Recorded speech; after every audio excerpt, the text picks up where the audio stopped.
4월 총선이 약 2달 앞으로 다가온 가운데 여야가 공통된 공약을 하나 내걸었습니다. 철도나 도로를 땅 밑에 넣는 지하화 계획입니다. 네, 다만 워낙 막대한 비용이 들다 보니 현실 가능성에 의문도 제기되는데 전문가와 하나씩 따져보겠습니다. 유정훈 아주대 교통시스템공학과 교수 자리했습니다. 교수님 어서 오십시오. 네, 안녕하세요. 예.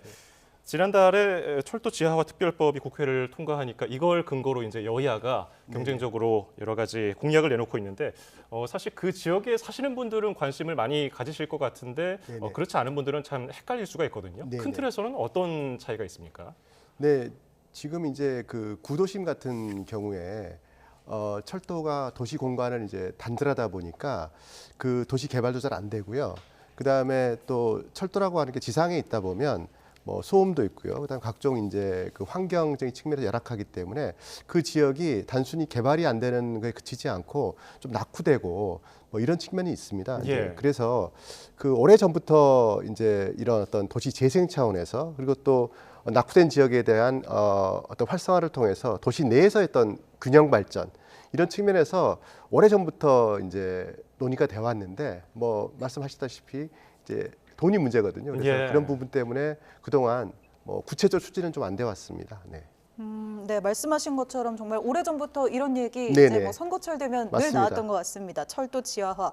결국에는 뭐 빌공짜 공약 아니냐 이런 네네. 얘기도 많이 들었던 것 같은데 이번에 또 지금 나온 이 특별법 영향일까요? 왜 나온 걸까요? 아닙니다. 이제 환경이 상당히 바뀌었습니다. 이제 말씀하신 대로 이제 제 1회 지방선거였죠. 95년도에 처음 이제 이야기가 나왔습니다. 이제 지방 이슈이기 때문에. 예. 그러다가 이제 말씀하신 대로 뭐 매번 뭐 총선 대선 때마다 나왔다가 워낙 이제 실현 가능성이 없어서 그냥 사라져 버렸거든요.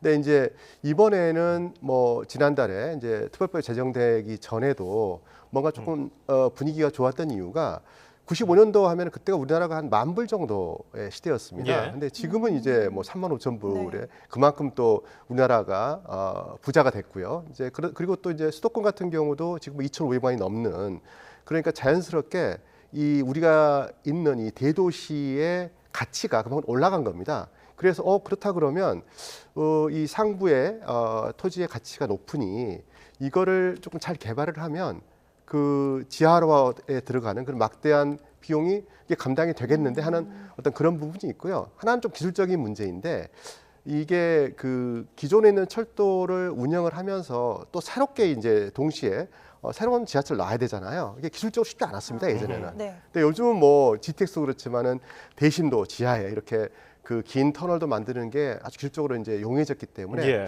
이거 이제 기술적으로도 해볼 만하다. 뭐 이런 것들이 이제 어우러져서 이번에 조금 뭐 구체화된 것 같습니다.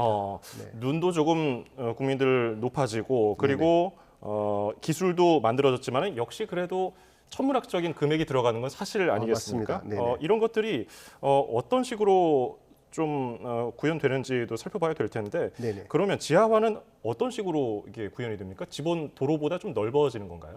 아닙니다. 그 이제 철도는 기본적으로 이제 역이 있고요. 그다음에 예. 역과 역을 연결하는 이제 철로가 있습니다.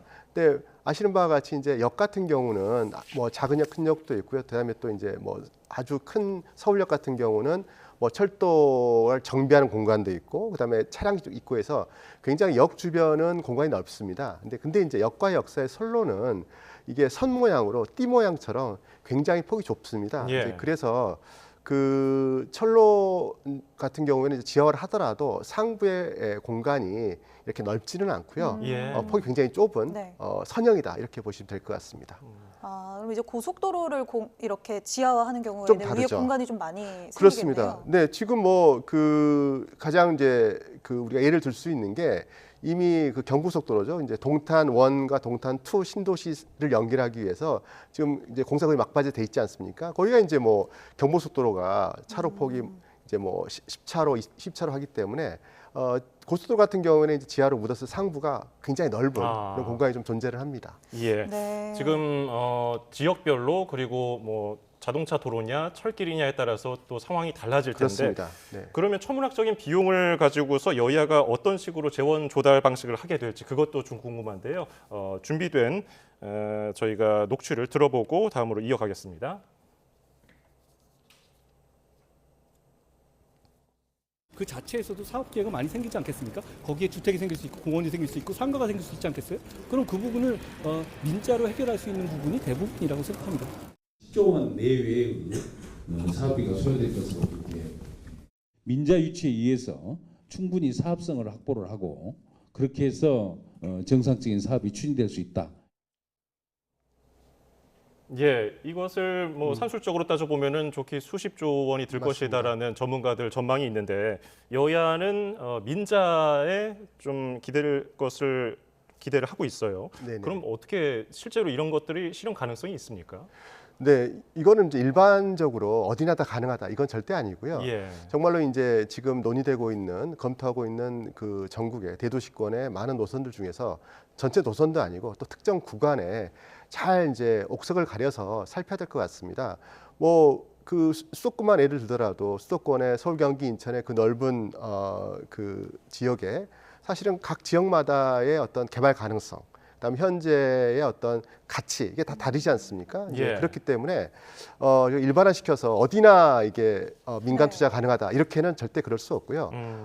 충분히 그 지역의 전체적인 환경, 그다음에 장래의 뭐 개발 가능성, 뭐 이런 부분들을 잘 고려해서 잘 골라낸다 그러면 지금 막대한 사업비에도 불구하고 충분히 재무적으로 우리가 타당한 그런 사업 형식들은 우리가 찾아낼 수 있다라고 보입니다. 네, 알겠습니다. 대부분 그러니까 민자 유치로 좀 해결할 거다. 이게 여야 모두의 지금 네네. 공통된 어떤 공약 중에 하나인데 사실 뭐 수익성이 좀 적은 곳도 있을 거고. 그렇습니다. 이렇게 되다 보면은 뭐 충당하기 위해서 교통비가 올라갈 가능성이라든지 결국에는 국민이 좀 부담을 떠안아야 되는 경우도 생길 것 같은데요. 그러지는 않을 것 같습니다. 왜냐하면 지금 이제 그 우리가 철도의 민자 사업을 할 때 이 철도 요금을 가지고 이렇게 이제 민자 사업의 사업비를 충당하는 건 그건 불가능합니다. 아, 네. 이제 뭐 일본이나 유럽이나 이렇게 네. 요금이 우리보다 비싼 데 같은 경우도 요금으로는 안 되는 거고요.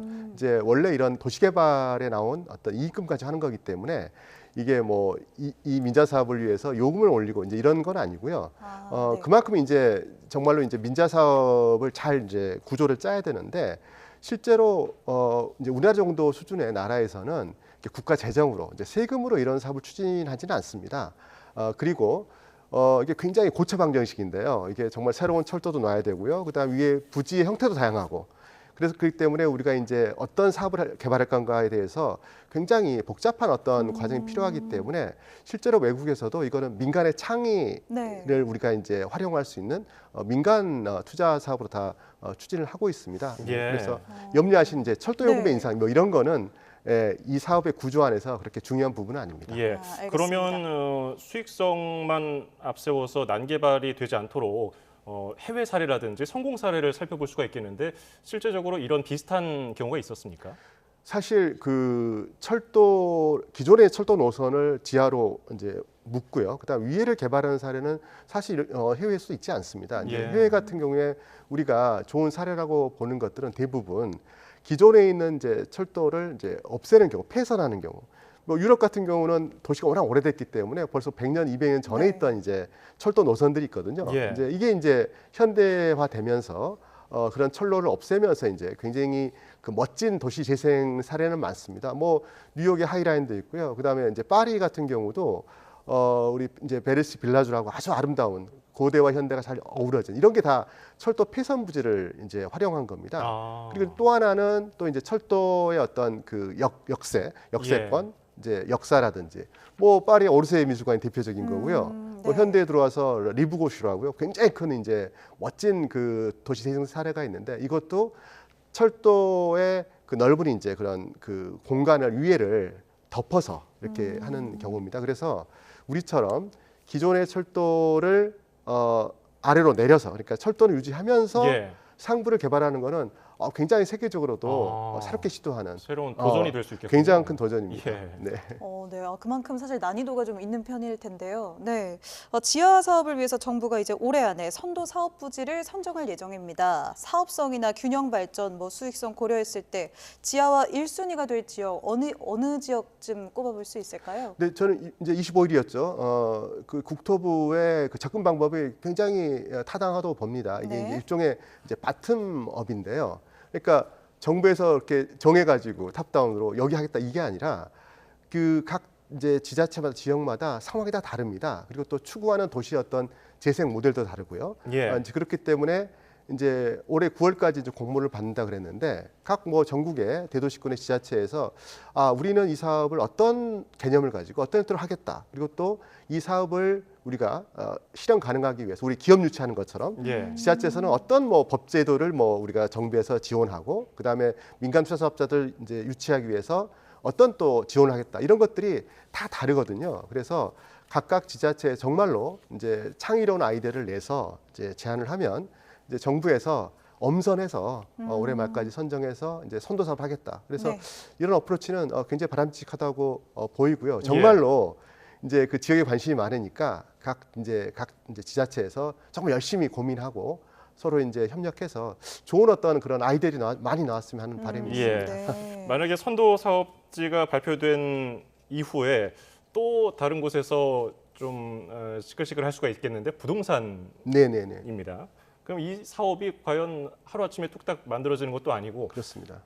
모두 다 일반화할 수는 없겠습니다만은 얼마나 기간이 걸리겠습니까? 네, 앞서 말씀드린 바와 같이 이게 그 기존에 지금 철도가 운영 중입니다. 그래서 여기를 개발하기 위해서는 일단 먼저 우리가 그 기차를 운영을 할 수 없기 때문에 예. 밑에 먼저 이제 그 지하철을 하나 만들어야 됩니다. 이게 이제 완성이 되면 그 다음에 이제 위에 이제 폐선하면서 개발할 수 있겠죠. 예. 그러면 우리가 물론 이제 이번에는 이미 특별법도 이제 제정이 이제 됐고요. 그 다음에 여야 모두 공이 한마음 한뜻으로 이제 열심히 법 제도를 개선한다고 했기 때문에 우리가 일단은 이제 밑에 지하철을 만드는데 한 뭐 4, 5년은 우리가 좋게 봐야 되거든요. 그러면 일단 새로운 지하철을 만드는 데 한 5년을 보고요. 그 다음에 그 후에 위에 이제 상부 공간을 우리가 활용이 가능하기 때문에 위에 이제 뭐 여러 가지 형태의 도시개발 사업을 이제 한다 그러면 저는 뭐 그 합쳐서 한 10년 정도 보면 되지 않을까. 일단 네. 10년. 네. 네네.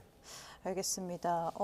그리고 1차적으로 이제 그 10년 동안 교통 정체도 좀 해결이 돼야 될 거고 네네. 궁극적으로는 이제 뭐 50년 후까지 내다본다면 뭐 지역 균형, 지역 경제도 살아나야 할 거고요. 네네. 워낙 천문학적인 비용이 또 들어간다고 이야기를 하는데 비용 대비 효과 뭐 이렇게 길게 본다면 어떻게 보십니까? 네, 우리나라가 사실은 이런 사업을 할 때 법제도 참 잘 돼 있습니다. 우리가 이제 이런 예비 타당성이라든지 그다음에 이제 민간 사업을 할 때 이제 적격성 조사 이런 데를 보면 가장 먼저 따지는 게 과연 이 사업이 우리 사회 전체적으로 드리는 돈에 비해서 정말 우리가 혜택이 있느냐 이걸 잘 따져보게 돼 있거든요.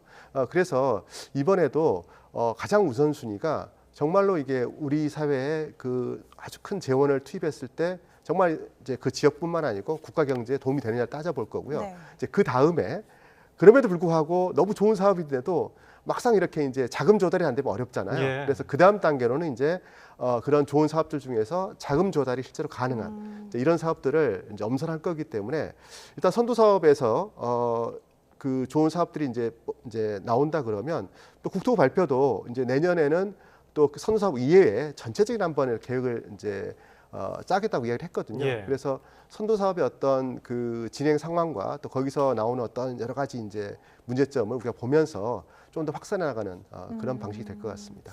예. 자, 이제 여야가 총선을 앞두고서 철도나 도로를 지하화하는 계획에 공약을 내고 있는데 이와 관련된 내용 도움 말씀 유정훈 아주대 교통시스템공학과 교수였습니다. 오늘 말씀 고맙습니다. 네, 감사합니다.